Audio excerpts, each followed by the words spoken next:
I am standing on a tropical island. Within a couple of hours' drive of me, there are idyllic beaches, sun-soaked palms, and temperatures in the mid-80s. This is Hawaii. But there's another angle to Hawaii, too.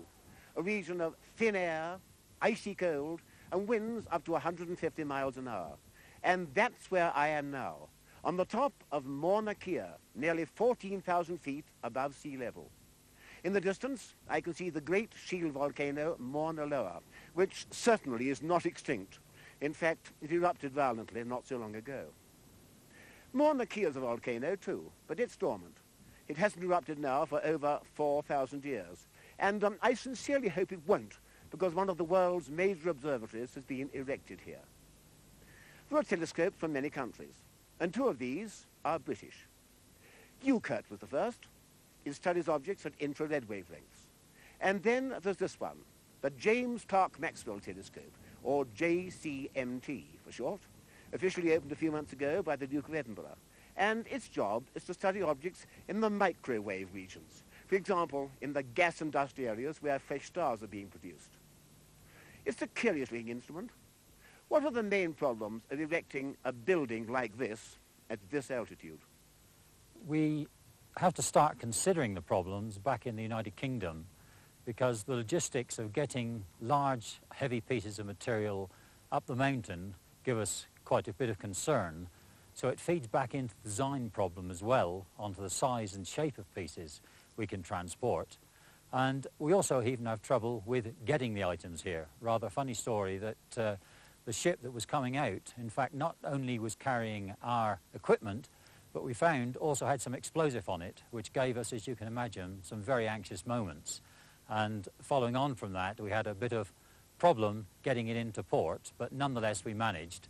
And from then on, it was a question of organising with local people, the police, Hawaiian Tel, raising cables, all that type of thing to enable us to shift what could be very large loads up to 8 metres square, weighing, say, 30 tonnes, up onto this site.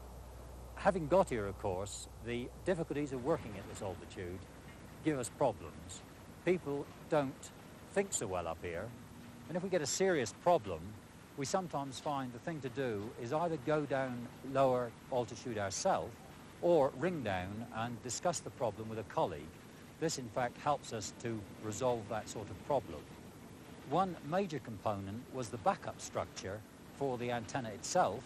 This weighed some 15 tons, some 45 to 50 feet diameter, and we had to lift this into the building where there was only something in the order of a foot to spare. And this was quite a hairy exercise, but we succeeded in getting it in. We can have problems with weather. The wind forces can go up as high as 200 miles an hour. Fortunately, we're down in what we call Millimetre Valley, and there the wind forces are less, and in fact the building is built to withstand 120 miles an hour. We got close to it the other day, but we're still here, we're pleased to say. The sun, of course, is also a problem up at this altitude, and we have to worry about the thermal effects on the structure. I believe this telescope has one really unique feature, the membrane. Why is it so special? Well, because we wish to use this telescope for 24 hours a day, and we cannot afford to have a lot of sun come on it, or, in fact, wind, which will distort it and not enable us to work, we have this membrane which will pull down over the whole dish, and with that we can look very close to the sun, as it will reflect most of the solar radiation, whilst at the same time allowing 97% of the signal we're interested in to come through.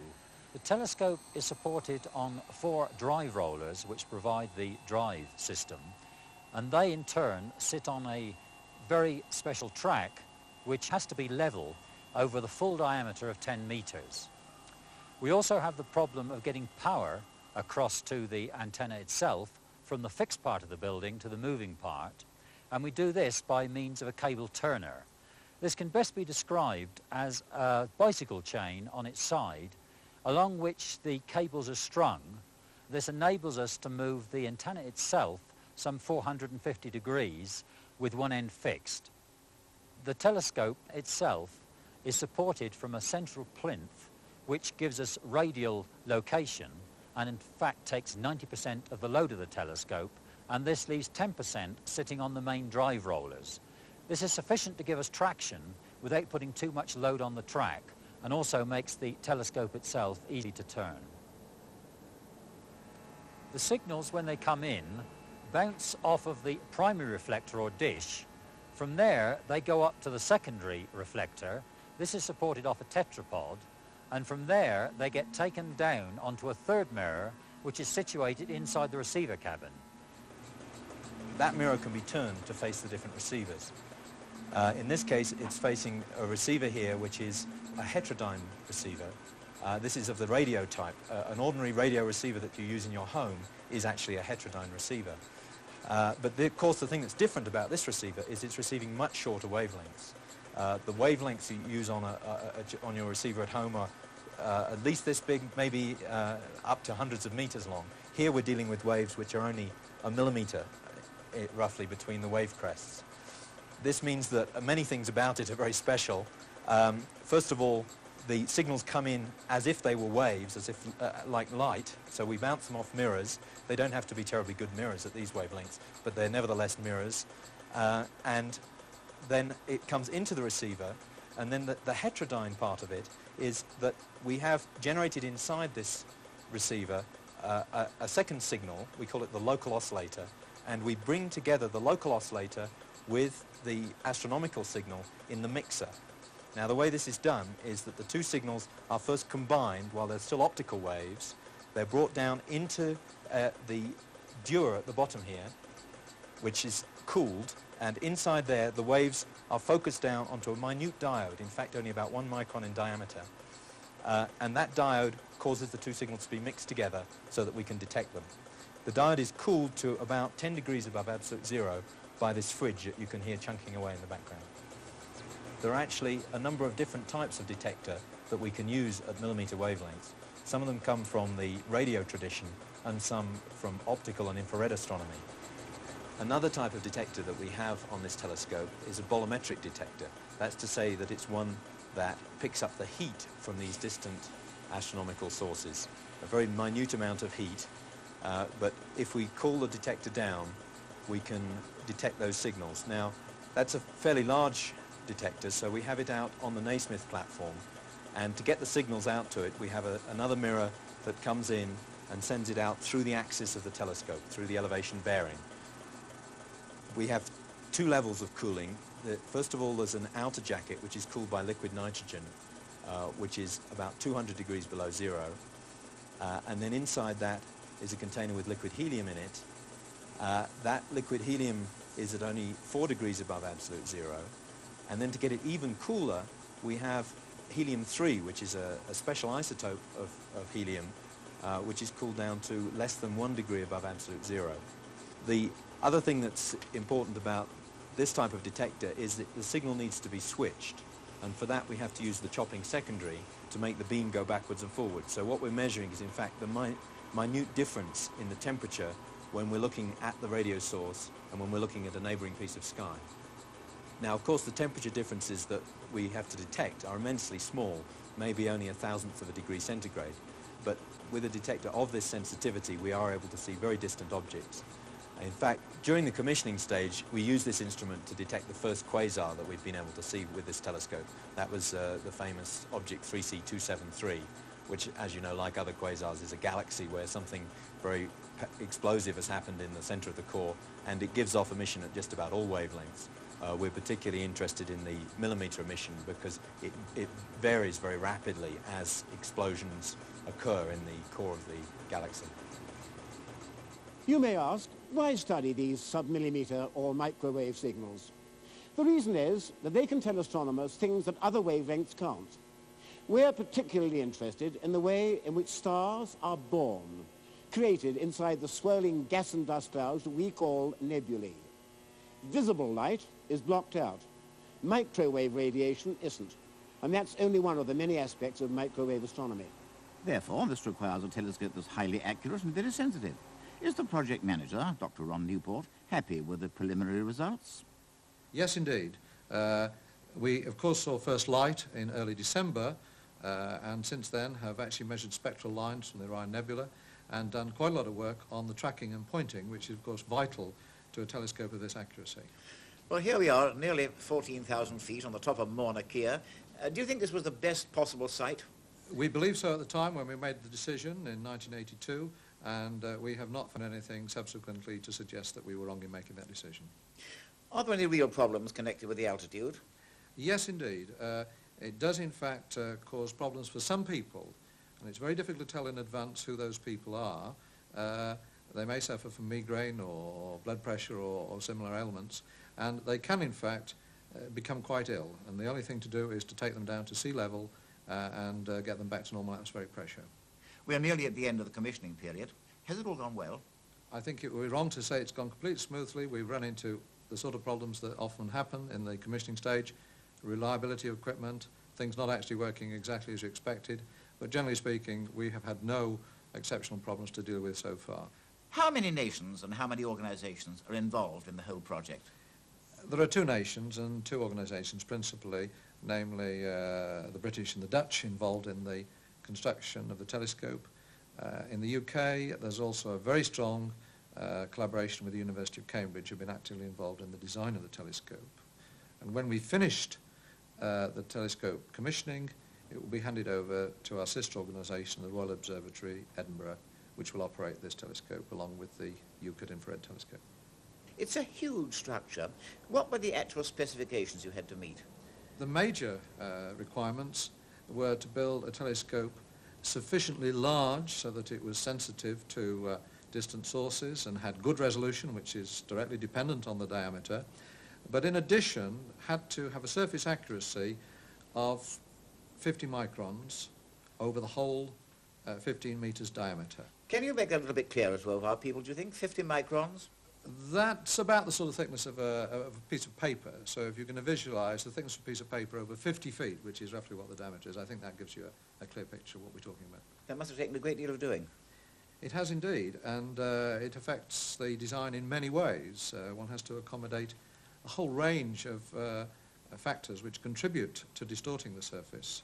Gravitational effects as the elevation angle changes, thermal effects, particularly due to solar radiation, which is very powerful on this high mountain, mechanical defects that arise during the construction and setting of the surface.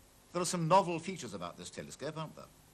It is one of the few telescopes, a few radio telescopes, which is actually contained in a building, but that is not completely unusual. What is unusual is the fact that the viewing aperture of this building is covered by a membrane. And you keep that in place actually when you're observing? For most of the time, it has very little absorption in the part of the spectrum we're looking, which means that for most observations it's acceptable. On very rare occasions, if we were looking at weak sources, it can be removed, provided that the sun is not shining, provided it's at night, and provided the wind velocities are the order of 10 to 15 kilometers per hour. What material is it actually? It's woven Teflon, Teflon being the material that people put on non-stick frying pans and saucepans, but this is a woven material, about 300 microns thick, with a thin film of Teflon on the surface. You say that the membrane is 300 microns thick. That's not very much, is it? No. Well, we have a sample of the material here, which was one of the early samples that we tested, and you can see what it's like. It's just covered on one side with a 10 micron thick layer of Teflon, and it's just a woven material. It really is remarkably strong. It is indeed, yes. That is not one of the problems we have. It will resist wind forces up to 70 kilometers per hour, which is our proposed operating speed. What about this creep problem? There are two disadvantages of this particular material. One is it comes in metre-wide strips, which means we have to do a lot of sewing. Indeed, we use sailmakers on the Isle of Wight to actually fabricate the first membrane. But a more serious problem is the fact the material creeps, that is, deforms inelastically of a few percent per year, because it has to be tensioned in order to resist the wind forces to retain its shape. And if the tension is applied constantly throughout the year, it will increase in size by a few percent. So you might well say that in 10 or 15 years' time we have enough material for a spare membrane. How do you make sure that the curve of the main reflector is absolutely correct? Well, first we have to measure the surface, and we have a number of ways of doing this, but principally we have a special machine which relies on the use of two lasers to generate first a reference cone and secondly, a laser interferometer that measures the position of the surface with respect to this cone. That tells us what the shape of the surface actually is and allows us to decide how we have to move the 276 panels to get the correct shape. Each of the 276 panels is mounted on a set of 3 adjusters of this type. These are driven from our main computer through the stepping motor so that we can actually move each panel through steps of 3 microns, which is a very, very small amount, in order to achieve the correct shape for the paraboloid. There are many aspects of sub-millimetre astronomy. For example, there's the so-called microwave background, weak radiation coming in from all directions all the time, which is thought to be the relic of the Big Bang, when the universe, in the form we know, was created between 15,000 and 20,000 billion years ago. It was the discovery of the microwave background in the 1960s, fortuitously I may add, by Penzias and Wilson, who were looking for something quite different, that really led to the rejection of the steady-state theory, according to which there was no Big Bang, and the universe has always existed and will exist forever. And but for the microwave background, we might still be arguing about that possibility. The project scientist for the JCMT is Dr. Richard Hills. What's the waveband range of the telescope, and why is it so important? We optimize the telescope to operate at wavelengths between about 3 millimeters and 1/3 of a millimeter. Now, those are wavelengths where so far very little has been done, particularly the shorter wavelengths below about 1 millimeter. There's only been a small amount of exploratory work done, mostly using optical and infrared telescopes, because we didn't have any really large telescopes that had sufficient accuracy, and we also didn't have them on the good site that's needed to work at such short wavelengths. Are there any particular types of objects that the JCMT is specially designed to study? Yes, in particular, this telescope will be very good for looking at cold objects in the universe. As you know, when a body cools down, the thermal emission it gives off shifts to longer and longer wavelengths. And when material gets down to perhaps only 10 degrees above absolute zero, the only emission it gives off is in this waveband around 1 millimeter. Now, the material that we're most interested in are the large gas clouds that lie in the Milky Way, in our own galaxy, and in other galaxies, because that material is very cold. It doesn't have much source of heat from stars or anything. The dust in it blocks out starlight from getting into them. And when it gets cold, it starts to contract under the gravitational forces, just from its own weight. And eventually it starts to form new stars down in the center of these clouds of gas. If we want to study that process, we really only have these wavebands to do it in. And the particular thing that enables us to see what's going on in these clouds is the fact that they contain a lot of molecules. For example, the carbon monoxide molecule, very poisonous to us, happens to be very prevalent in these gas clouds. And we can observe the spectra of carbon monoxide and a lot of other molecules. And by looking in detail at those spectra, like this one here, you can see how the gas is moving. The Doppler shift changes the frequencies given off by the molecules, and we actually see that the gas is moving around, in some cases at tremendously high speeds, up to 50 or even 100 kilometers per second, and yet it remains in this molecular form, and that's a real mystery to us as to how that can take place. It's something to do with this process of forming new stars. Somehow the gas gets stirred up and thrown out from the new objects, and we can see this in these spectra and try to understand how it's coming about. Collaboration is all important, and up here on Mauna Kea, you're very close to NEWPORT and to various optical telescopes. I imagine you're going to find that a tremendous advantage. Yes, of course, it's wonderful to be here on a site where there's so many different sorts of astronomy going on. Astronomers come from all over the world. We talk together down at the mid-level facility, and we visit each other's telescopes, and that's a tremendous stimulus to all the work that's going on up here. We also have more detailed plans for collaboration. The Caltech group are building a 10-meter sub-millimeter telescope. In fact, it's also just coming into operation quite close to us here on the mountain. And we've been talking about the possibility of linking the two telescopes together so that we can do interferometry, which will give us better angular resolution than we can get even with these large single dishes. The JCMT is the latest telescope we set up on Mauna Kea, but others are planned. We already have UCURT, the CFH reflector, the University of Hawaii reflector, and a NASA-operated infrared telescope. Next in line will be the Keck telescope. This is going to be a 10-meter reflector with a mirror made up of segments fitted together. It's a project of Caltech and the University of California. Total cost, $90 million.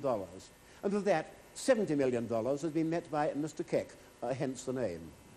All I can show you at the moment, I'm afraid, are areas of concrete where the telescope's going to be, but it's hoped to have it operating by the early 1990s.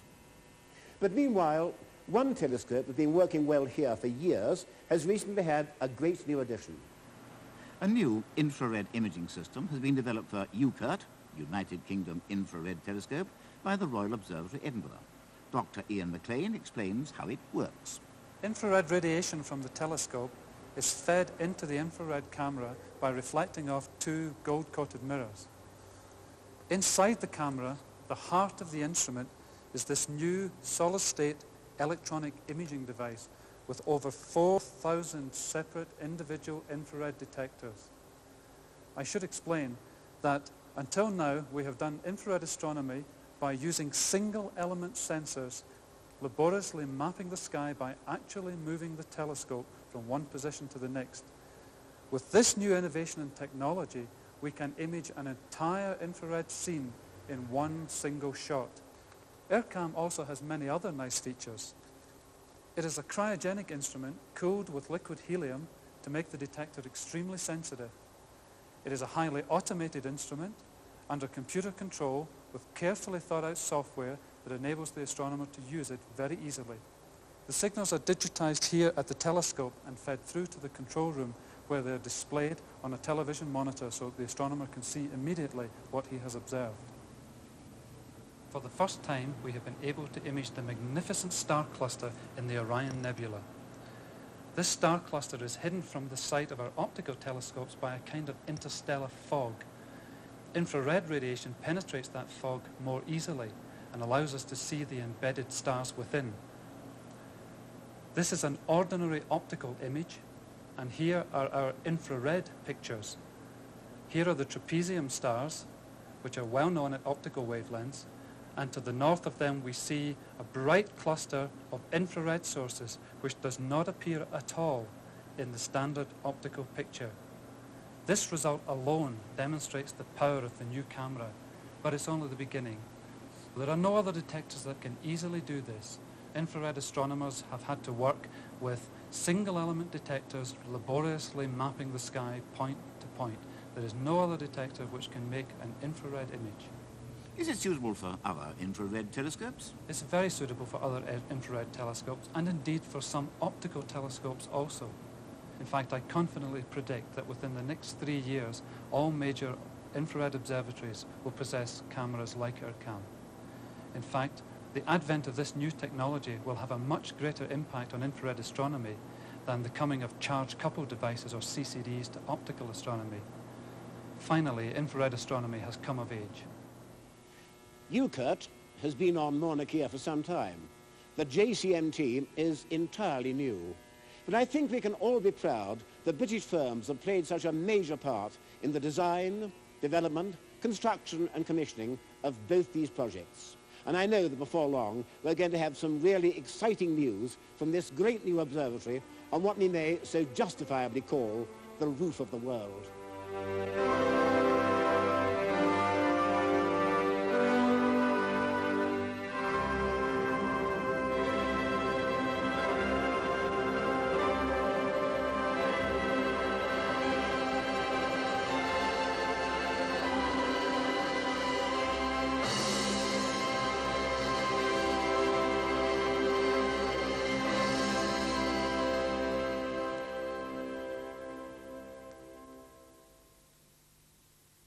That edition of The Sky at Night has a second showing on Saturday afternoon on BBC Two.